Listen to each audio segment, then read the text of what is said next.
ایک نیکی دوسری نیکی کا سبب بنتی ہے، ایک نیکی کے بعد دوسری نیکی کا موقع۔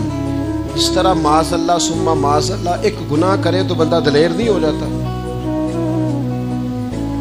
کہ چلو یار ایک کر لے۔ ہمارے بزرگوں نے لکھا ہے کہ آپ کی نماز قضا ہو جائے تو کسی کو بتائیں نہیں میری قضا ہو گئی، پھر تو وہ کہے گا چلو میں بھی قضا کر لیتا ہوں۔ آپ کوئی گناہ کریں تو گناہ کا اعلان، کوئی غلطی ہو جائے تو چھپائیں، بتائیں نہیں، ورنہ دوسرے بھی دلیر ہو جائیں۔ میں ایک تجزیہ نگار کو پڑھ رہا تھا، وہ کہہ رہا تھا کہ میڈیا پہ جو ہم دکھاتے ہیں نا چینلوں پہ، تو ہم تو وہ انٹرویو لے کے نا کسی مجرم کا کہ میں نے یہ کیا میں نے وہ کیا، تو آپ تو لوگوں کو گناہ کے طریقے بتا رہے ہیں،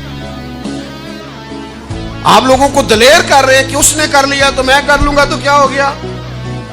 ایک گناہ دوسرے گناہ کا دروازہ کھولتا ہے، اسی طرح ایک نیکی دوسری نیکی کا سبب بن جاتی ہے۔ عارف رومی فرماتے ہیں ایک شخص نے اپنے مرشد سے پوچھا تھا کہ حضور مجھے کیسے پتا چلے گا کہ میرا ذکر قبول ہے؟ تو کہنے لگے جب تو نے پہلی دفعہ ذکر کیا تھا نا اور اس ذکر الہی کے بعد تمہیں دوبارہ ذکر الہی کی توفیق ملی تھی تو رب نے وہ پہلا قبول کیا تھا تو دوبارہ توفیق عطا فرمائی، اس کے حضور وہ قبول ہو گیا، دوبارہ تمہیں توفیق عطا کر دی۔ ایک نیکی دوسری نیکی کا سبب۔ اگر آپ نیک ہونا چاہتے ہیں تو نیکیاں کرنی شروع کر دیں۔ بعض دوستوں سے کہتے ہیں داڑھی شریف رکھ لیں، تو کہتے ہیں ابھی میں نیک نہیں ہوں، تو میں نے کہا داڑھی رکھ کے تو بندہ نیک ہوتا ہے، اب رکھیں گے تو نیک ہو جائیں گے، شروع تو کریں۔ آپ کو اس کا لحاظ ہوگا کہ یار اب میں نے داڑھی بھی رکھی ہوئی۔ ایک نیکی دوسری نیکی کا رستہ کھولتی ہے، ایک نیکی دوسری نیکی کے لیے راہ کو کشادہ کرتی ہے۔ اگر نیک ہونا چاہتے ہیں تو یہ روحانی قانون یاد رکھیں کہ ایک نیکی دوسری نیکی کا سبب بنے گی۔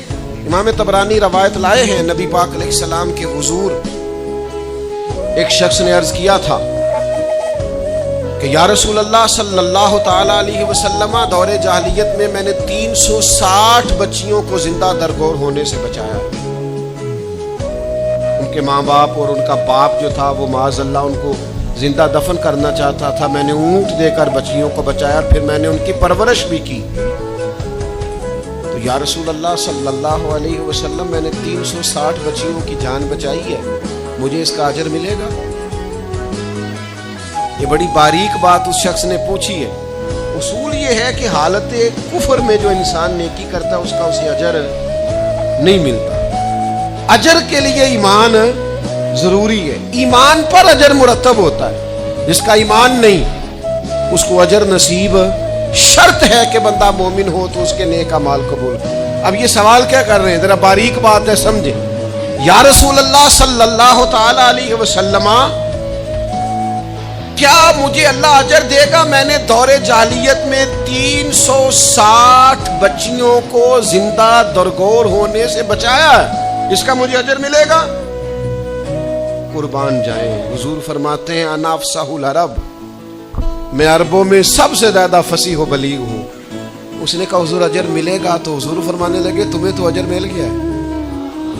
وہ حضور سے پوچھتا ہے یا رسول اللہ میں نے 360 بچیوں کی جان بچائی ہے، زندہ درگور ہونے سے بچایا، اجر ملے گا؟ حضور فرمانے لگے تمہیں تو مل گیا ہے۔ او بھائی مل گیا ہے نا، حضور کے سامنے بیٹھا ہوا ہے، اس سے زیادہ بھی کوئی اجر ملنا ہے؟ نبی پاک کے سامنے بیٹھ گیا ہے اور حضور سے سوال کر رہا ہے، تو حضور فرمانے لگے تمہیں تو اجر مل گیا ہے۔ یا رسول اللہ کیسے؟ فرمایا اللہ نے تمہیں اسلام کی توفیق نہیں دے دی، تمہیں تو اجر مل گیا ہے۔ صحابہ وہ صحابہ تھے جن کی ہر صبح عید ہوتی تھی، خدا کا قرب حاصل تھا، نبی کی دید ہوتی تھی، تو اجر تو مل گیا ہے تمہیں، اللہ نے اسلام کی توفیق عطا کر دی ہے۔ وہ جو تم نے دور جاہلیت میں نیکیاں کی اس کا اجر یہ ملا کہ اللہ تعالیٰ نے تمہارا سینہ اسلام کے لیے کھول دیا، تمہیں اسلام کی توفیق مل گئی ہے، تم مسلمان ہو گئے ہو تو اس نیکی کا تمہیں اجر ملا ہے۔ زندگی بھر یاد رکھیں، آپ نیکی کریں گے تو نیکیوں کے رستے کھل جائیں گے، آپ تقوی کی راہ پر چلیں گے تو آپ کا سینہ اللہ تعالیٰ کھول دے گا عبادت کے لیے۔ ایک نیکی دوسری نیکی کا سبب، اس لیے حضور علیہ السلام نے فرمایا